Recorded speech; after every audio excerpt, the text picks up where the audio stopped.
You know what needs to be done. You've thought about it, planned for it, and yet, somehow it remains untouched. Hours pass, days slip by, and that one task still lingers on your mind. But what if the issue isn't your motivation? What if it's your mindset? In just a few minutes, I want to share a shift, a subtle change in how you think, that can move you to act, even when you don't feel ready. Because if you don't make this shift, you might keep watching your potential fade. Slowly, silently, one day at a time. So let me ask you, how long will you let fear keep you stuck? How long will you let doubt rewrite your story before you even live it? Every time you say, not yet, every time you wait for the perfect moment, you're quietly chipping away at your chances of success. Today we're going deeper, not just into productivity tips, but into the uncomfortable truths we avoid, the stories we tell ourselves, and the fears that shape our decisions. What if I told you that discomfort isn't the enemy, but the path? And what if by leaning into it, you could unlock more than just productivity, but power, clarity, and peace of mind? If this message resonates with you, a simple click on that subscribe button helps us reach more minds ready for change. Now let's begin. Ever feel trapped by procrastination? You're not alone. It's easy to think it's about laziness or lack of willpower, but at its core, procrastination is emotional. It's fear. Fear of failing. Fear of being judged. Fear of not being perfect. It's your mind's way of protecting you from pain, rejection, or discomfort. It offers you the illusion of safety by avoiding the task altogether. But as Carl Jung once said, what you resist not only persists, but grows. The more we avoid, the bigger and heavier the task becomes in our minds. Anxiety grows, stress builds, and we reinforce the fear we tried to escape. The Stoics understood this too. They taught that it's not the event that overwhelms us, but our judgment of it. Marcus Aurelius wrote, "If you are pained by any external thing, it is not this thing that disturbs you, but your own judgment about it. And it is in your power to wipe out this judgment now." That's a powerful truth. It's not the task that holds us back, but our perception of it. So what can we do? First, recognize procrastination for what it is, a defense mechanism. Understand that most of your hesitation isn't about the task. It's about the fear surrounding it. Next, take small steps. The Stoics advised us to focus only on what's within our control. Break the task down. Shrink the mountain into a single step. Then take that step. Every bit of progress builds confidence. Each action quiets the fear. Mistakes? They're not proof of failure. They're signs of growth. Jung said it well. The most terrifying thing is to accept oneself completely. And when you do, you stop fearing imperfection. Now here's a simple tool. The 5-minute rule. Set a timer. Pick one task. Do it for just 5 minutes, nothing more. Start writing. Clean one drawer. Outline one idea. That's it. 5 minutes sounds small, and that's the point. It lowers the barrier to entry. But once you begin, something happens. Momentum. It becomes harder to stop than it was to start. Psychologists call it the Zeigarnik effect. We remember unfinished tasks. Our minds stay engaged, which makes it easier to keep going. This isn't just a hack. It's a mindset rooted in ancient wisdom.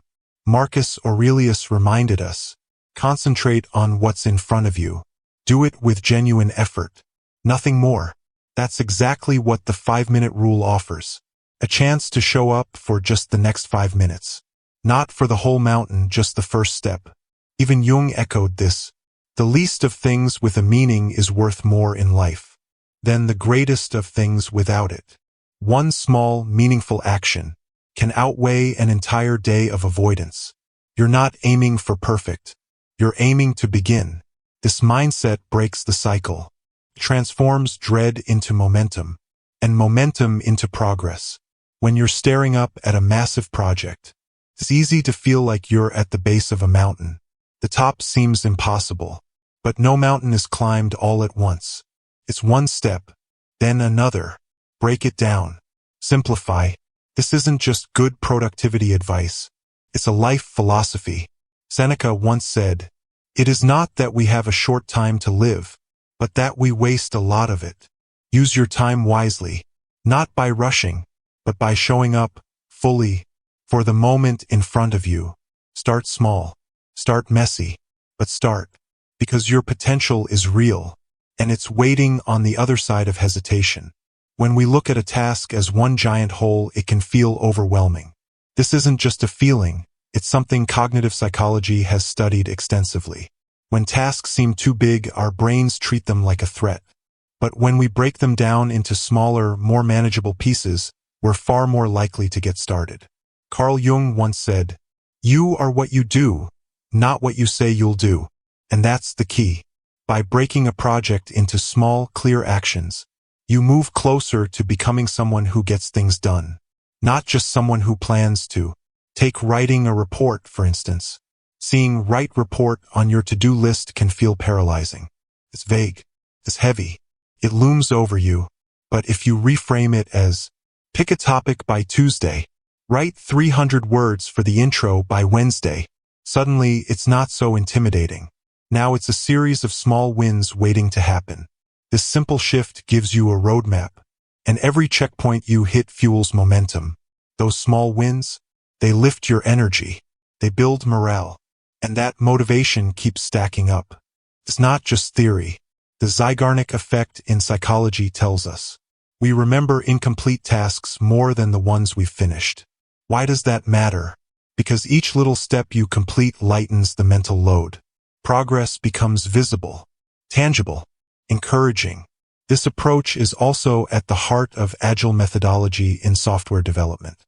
It's about progress through small, quick iterations. Do, learn, adjust, repeat. It's way more effective than realizing a mistake after grinding through a huge chunk of work. Each small task builds momentum. Step by step, the project unfolds. As the ancient Chinese philosopher Laozi said, "A journey of 1,000 miles begins with a single step." That's not just a poetic line. It's a strategy for real-world progress. Every small action is like a brushstroke in a massive painting. On its own, it may not seem like much, but together, those strokes create a masterpiece. Now let's talk about motivation. Have you ever sat around waiting for the spark to hit? Waiting to feel ready? Here's a truth that flips everything. Action comes before motivation. We're often taught that motivation is the starting point. You wait to feel inspired, then you act. But in reality, that's backwards. Waiting for motivation is like waiting for sunshine during a storm.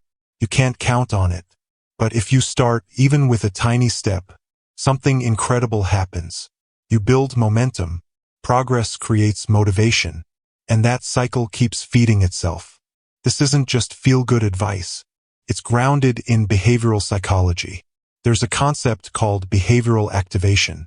It means when you take action, even a small one, your mood and energy improve. And that makes you want to keep going. Carl Jung had it right. You are your actions, not your intentions. And the Stoics would agree. Don't wait. Don't overthink. Just begin. Stoic philosophy offers a powerful foundation for this approach. The Stoics emphasized focusing on what's within your control and taking decisive action, not getting stuck in emotional loops or paralyzed by outside circumstances. Marcus Aurelius said it best. The impediment to action advances action. What stands in the way becomes the way. In other words, the very challenges we face can fuel our progress. By confronting obstacles head-on, we build momentum. What once seemed like a barrier becomes the very path forward. But how does this actually show up in everyday life? Think back to a time when you did something simple, like cleaning your desk. At first, you probably didn't feel like doing it. But once you started, something shifted. Before long, you weren't just tidying up, you were reorganizing your whole workspace. That small action sparked motivation, and that motivation fueled more action. This is the essence of the progress principle. Even small wins in meaningful areas boost your mood, your energy, and your drive. Your brain rewards progress, however minor, by releasing dopamine, a chemical linked to pleasure and motivation. Feels good, so you keep going. So here's the key takeaway. Don't wait to feel motivated, start moving. Whether you're beginning a new project, facing a tough task, or chasing a long-term goal, the simple act of starting can shift your entire state. You go from stuck to moving, from passive to engaged. Each small step you take makes the next one easier. Want to make it even easier? Start small. The smaller the action, the lower the resistance. And once you begin, you create a feedback loop of progress and motivation. Now, let's introduce a tool that blends ancient wisdom with modern psychology. Visualization. This isn't about wishful thinking or magical outcomes. It's a strategy, a mental rehearsal for success. When you visualize yourself achieving a goal, you're doing more than daydreaming. You're engaging the same neural circuits in your brain that fire when you actually perform the task. That's why athletes visualize their performance before a big game. They see themselves nailing the jump, hitting the shot, crossing the finish line. This mental preparation builds confidence and enhances real-world performance. But this technique isn't just for athletes. You can use it for anything. Spend a few minutes each day imagining yourself succeeding. Picture the finished project, the accomplished goal, the moment of pride. Feel it. See it in detail. This mental blueprint helps your brain begin to treat success as not just possible, but expected. Carl Jung once said, "What you resist, persists." Meaning, whatever you focus on grows in your mind. So why not focus on positive outcomes? Even the Stoics practiced their own form of visualization. Premeditatio malorum, the anticipation of challenges. They would imagine potential setbacks in advance, so they could be mentally prepared to handle them. It may sound negative, but it's actually empowering. And when you combine this with positive visualization, you build resilience and motivation. It also ties into a more modern idea, the law of attraction. What you focus on, you attract. This isn't magic. It's about aligning your attention, energy, and choices with the outcome you're aiming for. Imagine you just crushed an important presentation. You hear the applause. You see your colleagues nodding in approval. You feel proud, confident, ready for the next challenge. What are you wearing? What do you hear? How does it feel? The more vivid the mental picture, the more your brain adapts to make it a reality. Visualization helps you shift your focus from fear of failure to anticipation of success. It trains your mind to move from "what if I fail" to "what will it be like when I succeed?" And that shift, that's where real transformation begins. This shift is powerful. It moves you from avoidance to engagement, from hesitation to anticipation. When you regularly visualize positive outcomes, you begin to cultivate a mindset that naturally leans toward actions that bring those outcomes to life. Start small. Just a few minutes a day spent visualizing your goals, clearly, vividly, and with intention, can reshape the way you think, feel, and act. Picture the scene, the environment, the sensations, the emotions tied to success. The more real it feels in your mind, the more achievable it becomes in reality. Now consider this. How often do we tell ourselves, "I'll do it tomorrow"? Tomorrow becomes a catch-all for everything we're avoiding. Our plans, our hopes, our growth. But what if you shifted that mindset? What if you leaned into the power of now and made this moment the foundation of your progress? Tomorrow is the busiest day of the week, yet it never shows up. It's an illusion, a convenient delay. But waiting for the right time often becomes a cycle of waiting forever. The truth is, there is no perfect moment. There's only now, and that's more than enough. This idea is echoed in Stoic philosophy. Marcus Aurelius once said, "Confine yourself to the present." That simple wisdom holds the key, because the present is all we ever truly have, and it's where real change begins. Even the smallest action taken now builds momentum. Psychologists have shown that even just starting, reduces the mental resistance to a task. This is part of what's known as the Zeigarnik effect. Your brain remembers unfinished tasks and urges you to complete them. That nudge is your mind's way of guiding you forward. By taking that first step, you activate this internal mechanism for follow-through. Carl Jung once said, You are what you do, not what you say you'll do. That truth is simple but profound. Your actions, no matter how small, are what define you. Not your intentions, not your promises. So ask yourself, what's one thing I can do right now to move closer to my goals? It doesn't need to be monumental. Draft an email. Jot down an idea. Tidy your space. Every small step stacks. And over time, those small steps become big wins. Taking action now also breaks the loop of procrastination and perfectionism. Waiting for the stars to align is a trap. Progress doesn't need perfect conditions. It just needs a beginning. Perfection is an illusion that stalls progress. Instead, embrace the imperfect start. There's real wisdom in the saying, "Done is better than perfect." The simple act of doing, regardless of outcome, moves you further toward your goals than endless planning ever could. When you root yourself in the present moment, your true point of power, you step into alignment with a timeless Stoic truth. Epictetus taught us to focus only on what lies within our control. This mindset simplifies choices, boosts confidence, and reminds us we have the power to act here and now. Now picture this. You've just powered through a long report, or finally organized your workspace. What's next? This is where the real magic of productivity comes in. Rewarding yourself. It's not just about checking boxes on a to-do list. It's about making the process enjoyable, sustainable, and human. By weaving rewards into your routine, you create a rhythm that celebrates effort, not just results. Because let's be honest, who doesn't appreciate a little treat for hard work well done? Incorporating rewards isn't just a pleasant pause. It's a powerful strategy for building a healthy work ethic, one that acknowledges effort and fuels future motivation. This isn't just self-indulgence. It's rooted in behavioral science. When we reward positive action, we reinforce the habit. It's classical conditioning, the same principle that B.F. Skinner explored, to understand how consequences shape behavior. But let's go deeper. The ancients understood this too. While Stoicism doesn't explicitly promote rewards, it does emphasize presence, appreciation, and excellence in daily actions. Marcus Aurelius wrote about the quiet satisfaction that comes from doing your duty and living by your principles. Seen through this lens, rewarding yourself becomes a celebration of discipline. You set a goal, you meet it, you honor the effort it took, and choosing the right reward matters. It should uplift and inspire. Finished a tough task? Take a mindful coffee break. Enjoy an episode of your favorite show.